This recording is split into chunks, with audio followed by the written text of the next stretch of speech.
Akala ng Iran ay wala na itong problema sa isla ng Karg. Matindi ang tama ng US sa isla. Winasak ang pasilidad militar. Pero ligtas ang mga terminal ng langis at mga pipeline. Patuloy pa ring dumarating ang pera para sa naghihingalong rehimen ng Iran. Pero hindi ito magtatagal. May malaking ipinapadala ang US sa isla ng Karg. Posibleng naghahanda ang US para sa pinakamalaking operasyong panglupa laban sa Iran sa mga dekada, na maaring mag-iwan sa rehimen ng Iran na wasak. Ipaliwanag namin ito mamaya sa video. Una, ano nga bang nangyayari sa isla ng Karg? Patuloy pa ring bumabangon ang isla matapos wasakin ng sunod-sunod na pag-atake ng US ang lahat ng target militar, ayon kay Pangulong Donald Trump. Hindi masyado nagbagong isla dahil tuloy pa rin ang operasyon ng langis. Hindi ang kasalukuyang nangyayari ang inaalala ng rehimeng Iran. Ang ikinababahala nila ay hinaharap dahil nagpapadala ang US ng pinakahuling gustong makita ng rehimen, ang US Marines. O mas tama, mas marami pa sa kanila. Ayon sa Warzone o TWZ, ipinapadala ng US ang USS Boxer at iba pang miyembro ng kanilang Amphibious Ready Group mula West Coast papuntang gitnang silangan. Kasama rin sa biyahe ang ikalabing isang Marine Expeditionary Unit o MEU na may tinatayang 2,000 at 500 Marines na maaring handang magpadala ng tropa sa lupa sa Iran kung sila ay utusan. Kasama ng USS Boxer ay 2 iba pang amphibious warships, ang San Antonio-class USS Portland at ang Whidbey Island-class USS Comstock.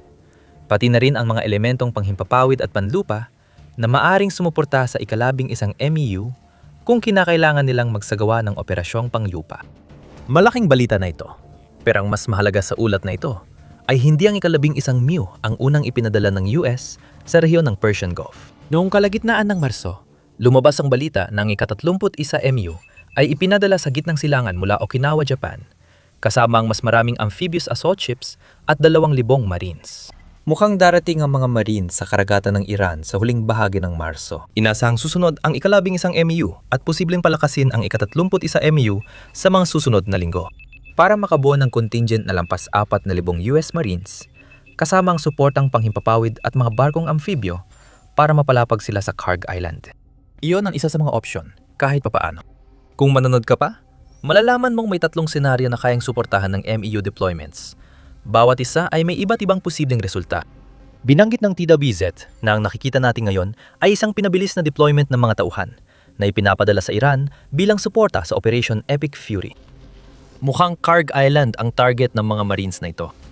May mga palatandaan na naghahanda ang US na gumawa ng aksyon sa isang mahalagang isla para sa ekonomiya ng Iran. Kasabay ng pagdating ng mga MEU, nagde-deploy din ng US Navy MQ-4C Triton Unmanned Aerial Vehicle o UAV. Hindi ito attack drone. Ang UAV na ito ay para sa reconnaissance. At yon ang ginagawa nito sa Persian Gulf at isla ng Karg. Noong Marso 20, namatahan ang isa sa mga Triton ng Amerika na umiikot sa pinakamalaking oil terminal sa isla ng Karg, na nagpapakitang binabantayan nito ang mga kilos ng Iran doon. At may iba pa. Inanunsyo ng US na magpapadala sila ng mga Apache helicopter at mga A-10 Warthog sa Strait of Hormuz. Parehong mahalagang 2 aircraft sa kipot, lalo na sa pag-atake ng mabilis na bangka, Shahid drones, coastal missile launch site at pantalan. Gayunpaman, hindi natin maaring baliwalayan ng katotohanan na parehong ginamit ng US ang 2 aircraft na ito sa kanilang mga digmaan laban sa Iraq at Afghanistan. Ano ang ginawa nila sa mga digmaang ito? Ang Apache at A-10 ang naglatag ng pundasyon para sa mga operasyon sa lupa sa mga bansang ito sa pamamagitan ng pagbibigay suporta sa mga tropang panlupa, paghubog sa labanan at pagsira sa mga matitibay na posisyon bago pa man dumating ang mga sundalo. Kaya itong mga aircraft ang unang ipinadala ng US sa 2 labanan. Hulaan mo kung anong tropang panlupa ang unang ipinadala ng US sa Afghanistan? Mga US Marines mula sa MEUs. Nagsisisimula nating maramdaman ang pag-uulit ng nakaraan sa pag-deploy ng isa pang MEU sa tubig ng Iran. Lahat ng palatandaan ay tumutukoy sa operasyong mangyayari sa Karg Island. Sa ngayon, wala pang kumpirmasyon na nagdesisyon na talaga ang Washington. Pero mahirap baliwalain ang mga hakbang na kanilang ginagawa. Hindi pa tiyak kung magpapadala ng sundalo. Pero bago pag-usapan ang plano ng US, alamin muna kung bakit mahalaga ang Karg Island. Sa totoo lang, isa lang naman itong isla. At nasira na rin ito ng US, lalo na pagdating sa mga pasilidad militar nito. Hindi ang ganitong pasilidad ang dahilan ng kahalagahan ng Kharg Island. May iba pa. Maraming infrastruktura ng langis. Bagamat 5 milya lang ang haba ng Kharg Island, dito dumadaan at pinoproseso halos lahat ng langis na ine-export ng Iran sa ibang bansa. Ang langis, lalo na, ang bumubuhay sa ekonomiya ng Iran. Ang bansa ay may 10% ng napatunayang reserba ng langis sa mundo. Sa isla ng Kharg, matatagpuan ang mga terminal at pipeline na nagbubumba ng krudong langis at mga pinong produktong petrolyo ng Iran papunta sa mga oil tanker na siya nagdadala ng langis sa ibang mga bansa. Ayon sa CBS News, ang isla ng Kharg ay matagal nang humahawak ng 85 hanggang 75% ng krudong langis na ine-export ng Iran, na malaking problema para sa bansa. Kamakailan, tumaas ang presyo ng krudo dahil sa krisis. Ngunit bahagyang bumaba matapos ang Operation Epic Fury. Dahil sa sitwasyong nilikha ng Iran sa Strait of Hormuz, mahalagang isla ng Kharg para sa rehimen ng Iran at sa kakayahan nitong mapanatiling dumadaloy ang pera papasok sa bansa. Ang pinakabagong datos na mayroon tayo tungkol sa kita ng Iran mula sa krudong langis ay mula sa 2024, kung saan sinabi ng Tehran Times na umabot sa mahigit $46 na bilyong ang kita ng bansa mula sa langis. Dahil kung hanggang 5% ng mga bentang yon ay dumadaan sa isla ng Kharg, ang pagkawalan ng maliit na lupang ito ay magdudulot ng kakulangang aabot sa $437 bilyong sa ekonomiya ng Iran sa panahong hindi nila kayang mawalan ng ganung pera. Makikikita dito ang malinaw na motibo ng US sa pagsakop sa Kargay, kaya lalo pang tumindi ang presyon sa Iran na sumuko sa Operation Epic Fury. Mas malalim pa rito. Habang papalapit ang MIU sa Iran, maaring tingnan ng US ang isla ng Kharg bilang alas sa negosasyon para pilitin ng Iran na luwagan ng kontrol sa Strait of Hormuz. Ang tanging pag-asa ng Iran na mapatigil ng US ang Operation Epic Fury ay ang kakayahan nitong hadlangan ang paglalayag sa Strait of Hormuz. Bilyon-bilyong dolyar na kargamento ang dumadaan sa kipot bawat taon, kabilang ang halos 20% ng langis ng mundo, kasama ang 20% ng lahat ng liquefied natural gas sa mundo. Sa pamamagitan ng pagpigil sa mga barko na dumaan sa kipot, na kadalasan ay ginagawa ng Iran sa pamamagitan ng pag-atake sa mga barkong pangkalakal gamit ang mga drone at mabilis na bangka, nagagawa ng Iran na lumikha ng pandaigdigang pagtaas ng presyo na yumanig sa mga ekonomiya ng mundo. Natatandaan ba ninyo nang banggitin natin na lampas? $100 kada bariles ang presyo ng langis ngayon. Hindi normal yon. Nangyayari ito dahil sa matinding pagkaantala ng kargamento sa kipot, dahil ayaw ng mga kapitan ng tanker na maging target ng Iran. Kaya simple lang ang kwenta dito. Ang US Marines at pagkuha ng Kharg Island ay malaking alas ng US para pilitin ng Iran na luwagan ang kontrol nito sa Strait of Hormuz. Kung pigilan ng Iran ang supply ng langis at gas, pwedeng gantihan ng US sa pag-agaw ng bilyon-bilyong dolyar mula sa ekonomiya nito. Dagdag pa rito, anumang aksyon sa Kharg Island, lalo na ang pagpapadala ng sundalo, ay magpapadala rin ng mensahe. Sabi ni dating CENTCOM Commander Joseph Votel, ang mensaheng yon ay may dalawang bahagi, at para sa Iran at mga bansang umasa sa Strait of Hormuz. Naiintindihan ko na may kalamangan ito sa impormasyon at pagpapadala ng mensahe laban sa mga Iranian dahil nasa teritoryo nila tayo, at maaring magpadala ito ng mensahe sa energy community na pinoprotektahan natin ang mga mahalagang infrastruktura ng Iran, ayon kay Votel sa panayam ng TWZ noong Marso 20. Ang pagkakaroon ng sundalo sa lupa ay magpapakita sa Iran na seryoso ang US at magpapahiwatig sa ibang bansa na ginagawa ng Amerika ang lahat para lutasin ang issue sa Strait of Hormuz. Ang pagpunta ng ika-11 MU sa gitnang silangan para sumama sa ika-31 MU ay lalo pang nagpapatibay ng mensaheng iyon. Pero may mga hamon din ang paggamit ng parang yon sa Kharg Island na tatalakayin natin mamaya. Bago natin gawin yon, marami pang ganito. Kung natutulungan ka ng The Military Show, mag-subscribe para updated ka sa lahat ng videos. Kanina sinabi namin na may 3 maaaring gawin ng US na yung magpapadala ito ng isa pang MEU sa Kharg Island. Ang pagpapadala ng mga sundalo sa lupa ang pinakahalata at tatalakay natin ang parang yon sa loob ng ilang minuto. Hindi gaanong halata at marahil ay hindi gaanong mapanganib ang ideya na planong gamitin ng US ang MEU para gumawa ng maliit na naval blockade sa paligid ng Kharg Island para pigilan ng Iran sa pag-export ng langis. Ito ay magiging halimbawa ng US na pinapalasap sa Iran ang sarili nitong gamot sa pamamagitan ng pagpigil sa mga barkong pangkalakalan na gawin ang kanilang pakay, kahit na wala ang karagdagang elementong teroristiko ng pag-atake sa mga barko. Tulad ng sabi ng TWZ, siguradong option ito. Tandaan, hindi lang MEUs ang pinapadala ng US sa gitnang silangan ngayon. Nagpadala rin sila ng 2 ARGs, katumbas ng kalahating dosenang amphibious warships na pwedeng gamitin ng US para harangin ang merchant ships sa Kharg Island Terminal. May ilang US carrier strike groups sa Persian Gulf. Gayunpaman, maaaring hindi nila ipadala mga warship mula sa mga grupong yon dahil magiging vulnerable ang kanilang mga carrier sa kontra-atake ng Iran. Layunin ng blockade na gawing inutil ang Kharg Island para sa Iran sa Operation Epic Fury, nang hindi inako ang militar o politikal na panganib ng paglalagay ng mga sundalo sa lupa. Maaring sabihin ng US na iniwasan nilang palalain ang Operation Epic Fury habang tinatamaan pa rin ng Iran sa puntong pinakamasakit para rito. At merong isang uri ng katarungan sa ideya ng isang blockade, kapalit ng isa pa. Gayunpaman, ang hamon sa solusyong ito ay kailangang gawing madaling target ng US ang paparating nilang ARGs para sa drone at misil ng Iran. Ang blockade na hindi basta sumugod, umatake sa mga barkong pangkalakal at umalis, tulad ng ginagawa ng Iran sa Kipot, ay nangangailangan ng barkong pandigma na haharang sa sinumang sasaking dagat patungong Kharg Island. May pagkakataon ang mga coastal missile launch site ng Iran na umatake. Marahil kaya nagde-deploy ng A-10 at Apache chopper sa Persian Gulf. Ang una, kahit paano, ay isang angkop na pagpipilian para wasakin ang mga coastal launch site na ito bago pa man sila maging problema para sa US. Gayunpaman, nananatili ang hamon na ito ng pagharap sa tugon ng Iran sa susunod na gagawin ng US sa Kharg Island para sa pangalawa at tila pinakamalinaw na opsyon ng US para sa piraso ng lupa na ito, ang magpadala ng mga sundalo sa lupa. Sapat ang bilang para sa ground assault sa Kharg Island at may ilang taga-US na sumusuporta rito. Ayon sa The Hill, si Senador Lindsey Graham ay binanggit ang diwa ng Iwo Jima nang hikayatin niyang sakupin ng US ang Kharg Island gamit ang puwersa.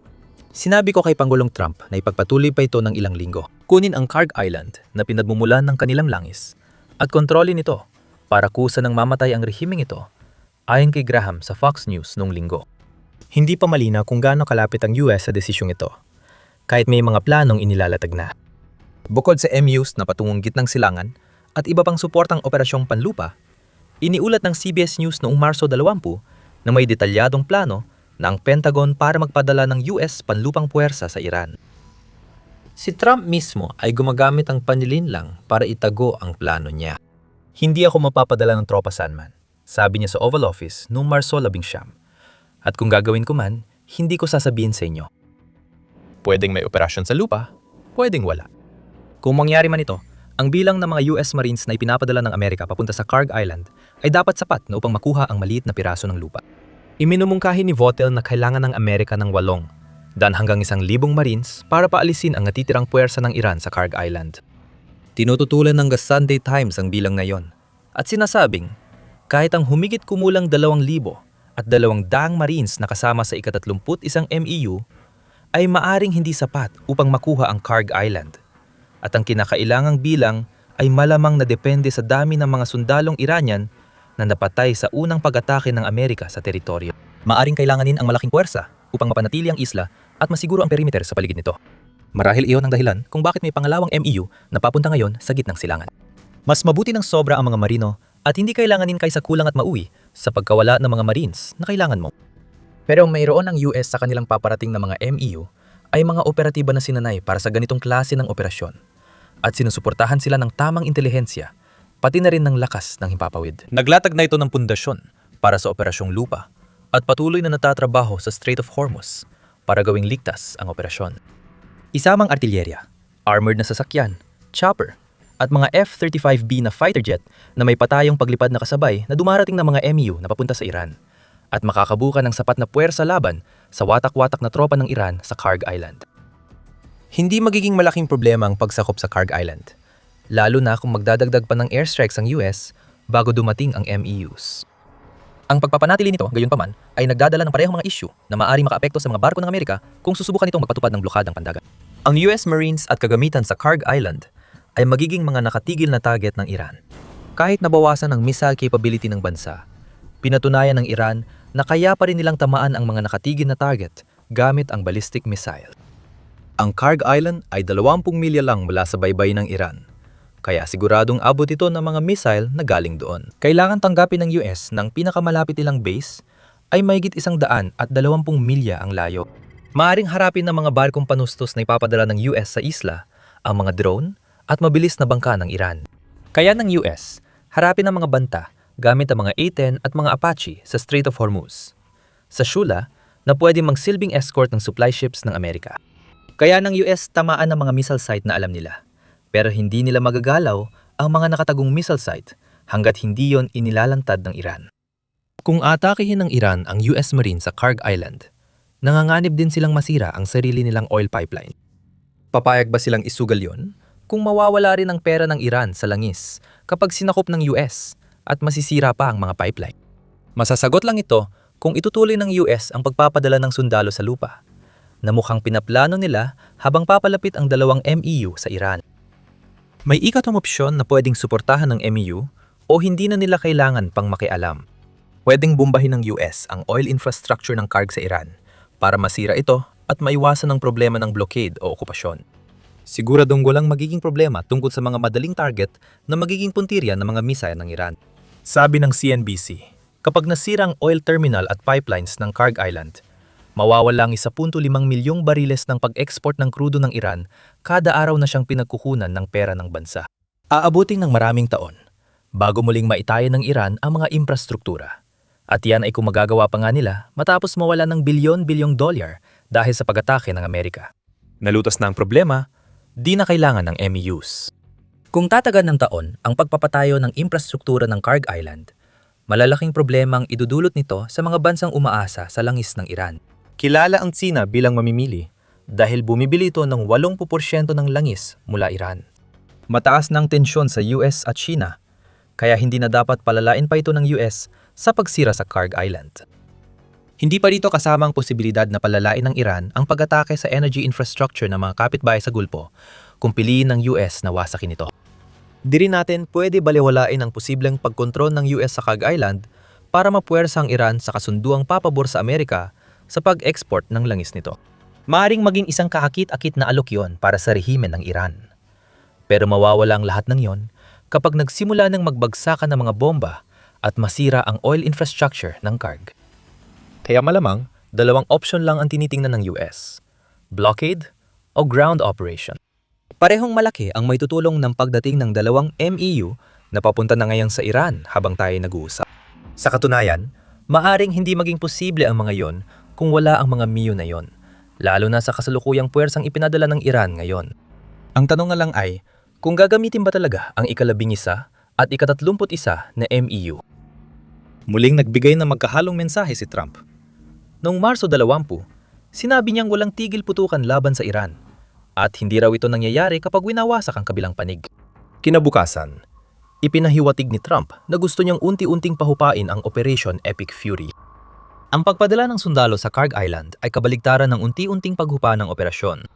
At noong Marso, 23 iniulat na sinabi ni Trump na nagkaroon ng pag-uusap ang US at Iran tungkol sa ganap at lubos na pagresolba ng mga alitan sa gitnang silangan, na nagresulta sa pahayag ni Trump na ipagpapaliban niya ang banta na atakihin ang mga power station ng Iran sa loob ng 5 araw based sa mga pag-uusap na ito. Iginit ng Iran na walang naganap na pag-uusap at ayon sa tagapagsalita ng parlamento, peke ang balita at ginagamit lang para manipulahin ang presyo ng langis. Imposibleng mahulaan ang susunod na hakbang ng administrasyon ni Trump. Ang isang bagay na tiyak nating masasabi ay may humigit kumulang 2,000 at 500 pang US Marines na papunta sa Iran. At malamang na nasa target nila ang Kharg Island. Kung hilahin ng US ang gatilyo, maging ito man ay sa pagharang, pagsira o pagsakop, nakaharap ang Iran sa isang multibilyong dolyar na butas sa kanilang budget na maaring tuluyang magwakas sa kanilang rehimen. Maaring naghahanda ang US na wasakin ang huling bumubuhay pa sa Iran. Pero ang Kharg Island ay minsan nang tinamaan, gaya ng napag-usapan natin, at nagkakaroon ng bagong kahulugan ang ataking yon habang lumalapit ang pangalawang MEU sa Iran. Panurin ang aming video para malaman pa ang ginawa ng US sa Kharg Island noong Marso. At kung nagustuhan mo ang video na ito, siguraduhin mag-subscribe sa The Military Show para manatiling updated sa aming coverage ng Operation Epic Fury. At maraming salamat, gaya ng lagi, sa panonood.